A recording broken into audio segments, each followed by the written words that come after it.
হঠাৎ মৃত্যু থেকে বেঁচে থাকার আমল কি? নবী করিম সাল্লাল্লাহু আলাইহি সাল্লাম হঠাৎ মৃত্যু থেকে বেঁচে থাকার জন্য আল্লাহ তাআলার কাছে দোয়া করতেন। আল্লাহুম্মা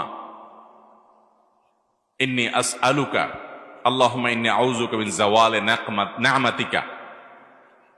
আল্লাহ, আপনার নেয়ামত যেন হঠাৎ করে আমার থেকে চলে না যায়, এর জন্য আপনার কাছে আমি কি চাই? আশ্রয় চাই এবং পানা চাই। হঠাৎ আমার নেয়ামত ছিনে নিয়ে গেলেন, এটা যেন না আসে, এই দোয়া নবী সাল্লাল্লাহু আলাইহি সাল্লাম করতেন। তবে হঠাৎ মৃত্যু হলে এটাকে খারাপ মনে করার কোনো কারণ নাই। এটা নির্ভর করে ব্যক্তির আমল কি।